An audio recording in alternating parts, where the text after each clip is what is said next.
السلام علیکم ناظرین، امید کرتی ہوں آپ خیریت سے ہوں گے۔ آج کا ہمارا ٹاپک توبہ پہ ہے۔ توبہ کیا ہے اور کس طرح کی جائے؟ انسان کی سب سے بڑی جنگ، آزمائش اور امتحان اس کا نفس ہے، جس کی ڈرائیونگ سیٹ پر شیطان بیٹھا ہے اور سر سبز و شاداب خواب دکھا کر انسان کی باطنی آنکھ کی بینائی چھین لیتا ہے، اور جب آنکھ کھلتی ہے تو بہت دیر ہو چکی ہوتی ہے۔ مگر اے بندے، پھر بھی اگر ہدایت تم تک پہنچ گئی ہے تو لوٹ آ، میں معاف کرنے والا ہوں۔ رب کی اس پکار کو سننے والے سر جھکا دیتے ہیں۔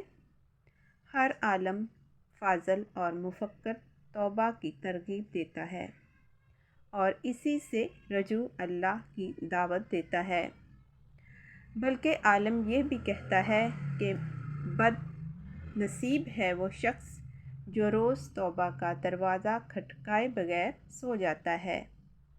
یہ سب کو معلوم ہے کہ انسان خطا کا پتلا ہے، روز غلطیاں کرتا ہے اور اپنے مالک حقیقی کے سامنے ہاتھ باندھ کر کھڑا ہو جاتا ہے، سجدے میں گر جاتا ہے اور اس سے معافی مانگتا ہے۔ انبیاء اکرام اور ہمارے پیارے نبی صلی اللہ علیہ وآلہ وسلم جب عبادت کے لیے کھڑے ہوتے تو قیام، رکوع اور سجدے میں امت کی خطاؤں کی معافی مانگتے، اور صحابہ ازواج مطہرات پوچھتی کہ حضور آپ کیوں اتنی مشقت فرماتے ہیں؟ تو آپ کا جواب ہوتا کہ کیا میں اپنے رب کا شکر گزار بندہ نہ بنوں؟ پھر میری اور آپ کی حیثیت کیا رہ جاتی ہے؟ لیکن سب سے پہلے توبہ کی فزیکل فارم کیا ہوتی ہے، اس کو سمجھنے کی ضرورت ہے۔ توبہ اس عمل کو کہتے ہیں جو کسی غلطی، گناہ کی انجام دہی کے بعد دوڑ کر اپنے رب کے حضور حاضر ہو کر عاجزی اور انکساری سے معافی مانگنے اور پھر ایسی غلطی اور گناہ دوبارہ نہ کرنے کا عہد ہے۔ پھر معافی بھی ملتی ہے اور اس عہد کی پاسداری کی کوشش میں بندے کی محنت اور وفا اللہ کا محبوب بنا دیتی ہے۔ مگر صرف توبہ کی امید سے جان بوجھ کر گناہ کرتے رہنا بے وفائی ہے۔ ناظرین، وفاداری اور وہ بھی اپنے رب سے ایک بے مثال کام ہے۔ مثلاً دیکھیں، شراب کی ممانعت کا حکم آیا تو ہاتھوں میں اٹھائے ہوئے پیالے ٹوٹ گئے۔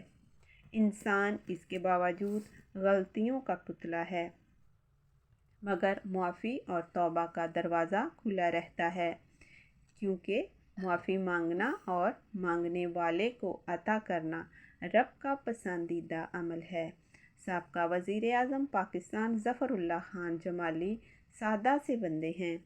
قومی سیرت کانفرنس ہو رہی تھی تو انہوں نے کہا کہ میں زیادہ کچھ نہیں جانتا میرے بھائی، لیکن ایک نصیحت کرتا ہوں کہ کبھی کسی کی جان نہیں لینا، کیونکہ زندگی دینے اور لینے کا اختیار صرف اللہ کو ہے۔ آپ ایسا کریں گے تو یہ بہت بڑا ظلم ہوگا اور اللہ کے اختیار میں دخل اندازی ہے، جو اسے پسند نہیں۔ دوسرا کسی کی عزت نہیں اچھالنا، کیونکہ عزت و آبرو کا احترام اور جان کی حرمت کعبہ سے بھی زیادہ رکھی گئی ہے، اور حضور صلی اللہ علیہ وآلہ وسلم نے آخری خطبہ میں بڑی وضاحت کے ساتھ انسانی جان اور عزت کی حفاظت کا درس دیا۔ ناظرین اکرام، پھر جمالی صاحب گواہ ہوئے کہ کسی کا رزق نہیں چھیننا، کیونکہ رزق اللہ کی ذات مبارکہ ہے۔ یہ وہ بڑے گناہ ہیں جن کی معافی کا پیمانہ براہ راست انسانیت کے ساتھ جڑا ہے۔ اللہ تعالیٰ نے شرک کو ظلم عظیم کہا ہے۔ اس کی ذات مبارکہ میں کسی کو شریک کرنا بھی بڑا گناہ ہے۔ تاہم شرک چھوڑ کر اللہ کی وحدانیت کا دل و زبان سے اقرار کرنا معافی کا باعث ہے۔ والدین کے ساتھ بدسلوکی، حسد، بغض، کینہ، عہد کا توڑنا، سرعام شاعر اسلام کا مذاق اڑانا، جھگڑا فساد کا باعث بننا، ناپ تول میں کمی، سود لینا اور حقوق انسانی کو پامال کرنا بھی بڑے گناہ ہیں۔ ناظرین، ان سے توبہ کر کے چھوڑ دینا نجات کا باعث بن جاتا ہے، مگر جان، عزت اور رزق چھیننے جیسے گناہ اسی تناظر میں دیکھے جائیں گے۔ ناظرین اکرام، اللہ اپنے فضل و کرم کی صفات کو ہمیشہ حاوی رکھتا ہے، کیونکہ انسان کی بہترین تخلیق اور اس سے وہ محبت کرتا ہے، اور محبت کا تقاضا ہے کہ رحمان کا مطیع رہنا ہے، شیطان کا نہیں۔ پھر تو دوستی محبت نہ ہوئی۔ انسان کا سب سے بڑا دشمن اس کا نفس ہے، جو خواہشات نفسانی اور حرص و طمع میں گھیر کر انسان کو ظاہری و باطنی حرام کاری پر مجبور کرتا ہے۔ مگر اے بندے، پھر بھی اگر ہدایت تم تک پہنچ گئی تھی تو لوٹ آ، میں معاف کرنے والا ہوں۔ رب کی اس پکار کو سننے والے سر جھکا دیتے ہیں اور سرکش اکڑ جاتے ہیں، جن کے لیے دنیا اور آخرت میں رسوائی کے سوا کچھ نہیں۔